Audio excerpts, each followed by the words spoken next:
fantastic job. Their action, expression and energy were simply amazing. அல்லாஹ்வின் கட்டளையும் நபி வழி சுன்னத்துக்களையும் பின்பற்றி வாழ்ந்தால் நோயின்றி எப்படி வாழலாம் என 2ஆம் வகுப்பு மாணவர்கள் நமக்கு உணர்த்த வருகிறார்கள். அஸ்ஸலாமு அலைக்கும் வரஹ்மத்துல்லாஹி வபரகாத்துஹ். நபி வழி சுன்னத்துக்களை பின்பற்றி ஆரோக்கியமான வாழ்க்கை முறையை நாம் சிறிது சிறிதாக மறந்து கொண்டிருப்போம். அதன் விளைவாக இன்று நாம் பேரே தெரியாத புதிய புதிய வியாதிகளுக்கு ஆளாகி கொண்டிருக்கிறோம். நபி வழி சுன்னத்துக்களை பின்பற்றி வாழும்போது பெரும்பாலான நோய்களை எப்படி தவிர்க்கலாம் என நாடகமாக உணர்த்த வருகிறார்கள் நாம் 2ஆம் வகுப்பு மாணவர்கள். காட்சி 1, பொதுநல மருத்துவமனை.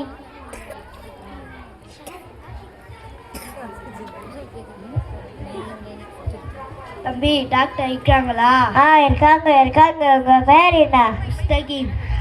ஏதிட்டாங்க டாக்டர் கூப்பிட்டாங்க.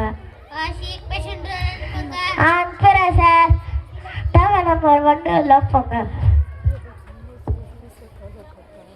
அஸ்ஸலாமு அலைக்கும் வரஹ்மத்துல்லாஹி வபரகாத்துஹு டாக்டர். வலைக்கும் சலாம் வரஹ்மத்துல்லாஹி வபரகாத்துஹு. என்ன பிரச்சனை? என்னன்னு சொல்றது சார், உட்காந்தா ஏச்சிக்க முடியல, படுத்தா தூக்கம் வரல, கை கால் முட்டு இது எங்கே தட்டுனாலும் வலிக்குது சார். உடம்பு எல்லாம் அடிஞ்சு போட்ட மாதிரி வலிக்குது சார். சுகர், பிபி மாதம் செக் பண்ணுறீங்களா? எல்லாமே நார்மலாக இருக்கா? மாதம் செக் பண்ணுறேன் சார். கொஞ்சம் டென்ஷனா பிபி ஏறுது, வயிற்ற கட்டலைன்னா வாய் கட்டலைன்னா சுகர் ஏறுது சார். உங்கள் வெயிட் செக் பண்ணுங்க.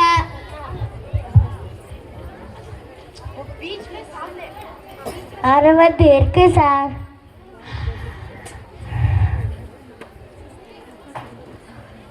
சார் உங்கள் வெயிட் வர வர கூட்டிக்கிட்டே போகுது சார். டெய்லி ஜிம்முக்கு போகிறேன் சார், ஜாக்கிங் போகிறேன் சார், வாக்கிங் போகிறேன் சார். இது என்ன சார் செய்கிறது? டெய்லி ஜிம்மு ஜாக்கிங் வாக்கிங் போகிறீங்களே, ஆனால் ஒரு நாள் ஆச்சு தைக்கு பள்ளிவாசலுக்கு போகிறீங்களா? எங்கே சார் டை படிக்குது? ஒரு முறை சும்மா நாளுக்கு பட்டா சார் போவேன். நான் சொல்கிறேன் கேட்பீங்களா? சொல்லுங்க டாக்டர். டெய்லி 5 வேளை தேர்தேக்கு பள்ளிவாசலுக்கு போய் நமாஸ் பண்ணிட்டு வாங்க. என்ன மருந்து மாத்திரை இல்லாமல் உங்கள் நோய் குணமாகும். அல்லாஹ் நமக்கு இலவசமாக கொடுத்த ஜிம்மாக தொழுகை. அல்லாஹ் நமக்கு செலவே இல்லாமல் இந்த ஜிம்மை நமக்கு தந்துள்ளார். ஆனால் நாம் தான் அந்த 5 வேளையும் தவற விட்டோம். உண்மையை நான் சொல்கிறீங்க? உண்மையாதான் சொல்கிறேன். இன்று தொழில்நாடு உடற்பயிற்சி சிரமம் இருக்கும். ருக்கு செஞ்சால் உதயிற்கு பயிற்சி கிடைக்கும். சிதா செஞ்சால் மூளைக்கு நல்ல ரத்தம் ஓட்டம் கிடைக்கும். இன்ஷா அல்லாஹ் ட்ரை பண்ணல சார். இப்போ உடம்பு வலி தான், அதுக்கு மருந்து எடுத்துருந்தாங்க. இப்போதைக்கும் உடம்பு வலி தானே, ஏதோ மருந்து எடுத்து கொடுக்குறேன். ஃபாதர், ஜோஹர், அசர், மகரி, பிஷா டெய்லி இந்த 5 வேளையும் தொழிலிட்டு வாங்க. 3 நாள் கழிச்சு என்ன பாருங்க. இதுதான் மருந்தா தொழுகதா அதுக்கு தீர்வா? சரி, இன்ஷா அல்லாஹ் ட்ரை பண்ணுறேன் சார்.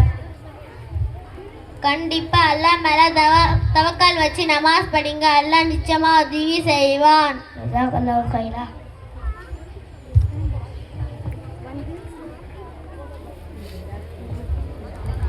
தம்பி, டாக்டர் இருக்காங்களாப்பா? இருக்காங்க. உங்களுக்கு பேர் என்ன? என் பேரா நேரா பத்தி எழுதிக்கோங்க. உட்காருங்க, டாக்டருக்கு போங்க. ஆஷிக் பேஷண்ட்டை உள்ள அனுப்புங்க. அனுப்புகிறேன் சார். டக்குனு வர்றது என்ன பண்ணுங்க.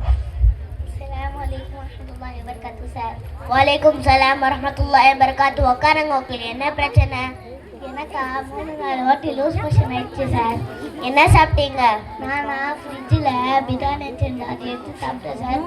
சும்மா சிக்கன் பிரியாணி, மட்டன் பிரியாணி, அது ஏதோ ஷவர்மான்னு சொல்கிறாங்களே, ரோட்டில் ஊற்றி கொடுப்பாங்களே, அதுவும் அப்புறமா சிக்கன் பிரியாணி சார் சாப்பிட்டேன்.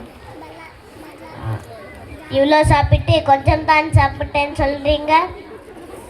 என்ன பண்ணுறது, அம்மாவாசை விருந்து டெய்லி வருமா, அதுதான் சார் ஒப்புடி பிடிச்சிட்டேன். கொஞ்சமாக சாப்பிட்டு ஒரு பிடிச்சிங்க. இப்போ அது உங்களை கலக்கிடுச்சு. மருந்து எழுதி தர சாப்பிடுங்க. சுத்தமான தண்ணீரை நிறைய குடிங்க. எதுவுமே சூடாக ஃப்ரெஷ்ஷாக சாப்பிடுங்க. ஃப்ரிட்ஜில் வச்சு சாப்பிடாதீங்க. மிச்சமாச்சுன்னா பிறருக்கு கொடுத்துடுங்க.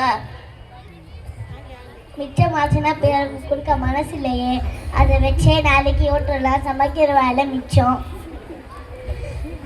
மனசு வரலைன்னா இப்படி தான் கஷ்டப்படணும். மருந்து மாத்திரன்னு பணத்தை செலவு பண்ணணும். நம்ம நபிகள் என்ன சொன்னா தெரியுமா? நம்ம வீட்டில் சால்னா செஞ்சால் அதில் சில தண்ணீர் ஊற்றியாவது பக்கத்து வீட்டுக்கு தந்து சாப்பிடுங்கன்னு சொல்லியிருக்கிறார். சரிங்க டாக்டர், நான் இனிமேல் பக்கத்து வீட்டுக்கு இல்லைன்னா யார்கிட்டையாவது தண்ணீர் ஊற்றியதை கொடுத்துட்றேன் சார். எங்கே இந்த ஃப்ரிட்ஜு வந்ததுலேருந்து கொடுக்குற குணமே போயிடுச்சு. சாப்பிட்டு மிச்சம் மீதி இருந்தால் உடனே யாருக்காவது கொடுத்துடுங்க. சரிங்க சார், நான் சாப்பிட்டு மிச்சம் மீதி இருந்தால் பக்கத்து வீட்டுக்கு இல்லைன்னா யார்கிட்டையாவது தண்ணீர் ஊற்றியதை கொடுத்துட்றேன் சார். ஜஸாக்கல்லாஹு கைர்.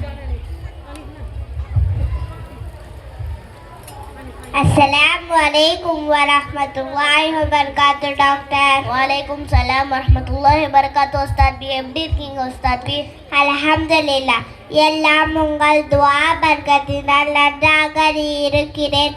உம்ரா போயிட்டு உங்களுக்காக ரம்ஜான் தண்ணீர் பேரிச்ச பழம் கொடுக்கலாம வந்தேன் டாக்டர். அல்ஹம்துலில்லாஹ், ஜஸாக்கல்லாஹு கைரா. இந்த ரம்ஜான் தண்ணீரில் எவ்வளவு கனிம சத்துக்கள் இருக்கின்ற தெரியுமா?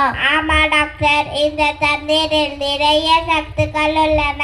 நபிகள் நாயகம் ஸல்லல்லாஹு அலைஹி வஸல்லம் அவர்கள் என்ன சொன்னார்கள் தெரியுமா?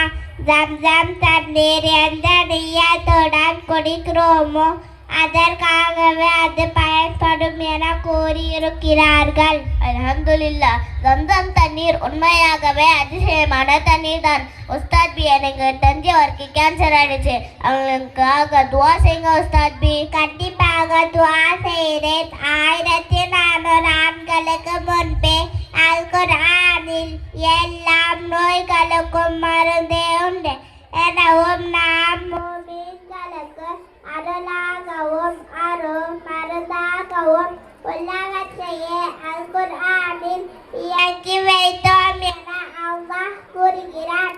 மரணம் என்ற நோயை தவிர அனைத்து நோய்களுக்கும் மருந்து அல் குர்ஆனில் உள்ளது.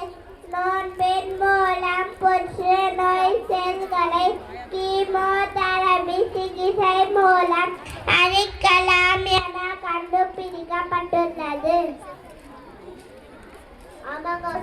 கீமோதெரபி மேற்கொள்ளும் போது நோன்பு வைத்தால் புற்றுநோய் செல்கள் விரைவில் அழிந்து விடும் என நானும் கேள்விப்பட்டிருக்கிறேன்.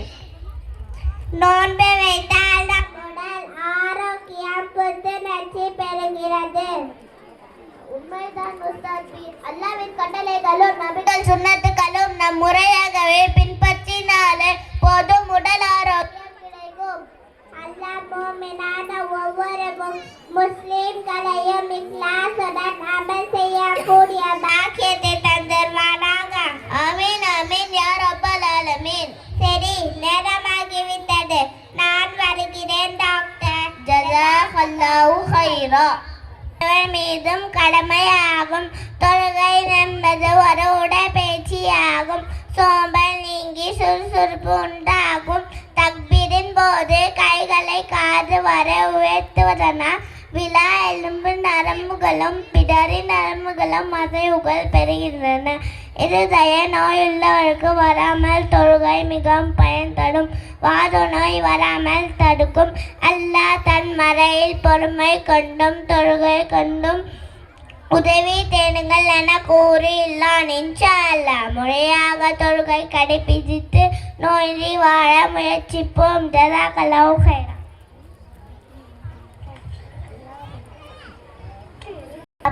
பார்த்தீங்களா கேட்டீங்களா அல்லாஹ்வின் கட்டளை படியும் டாக்டர் சொன்னது கேட்டீங்களா? அல்லாஹ்வின் கட்டளை படியும் நபி ஸல்லல்லாஹு அலைஹி வஸல்லம் சுன்னத்களை பின்பற்றி வாழ்ந்தார். அந்த டாக்டர் இந்த டாக்டர் எந்த டாக்டர் போக அவசியம் இல்லை. ஜஸாக்கல்லாஹு கைரா.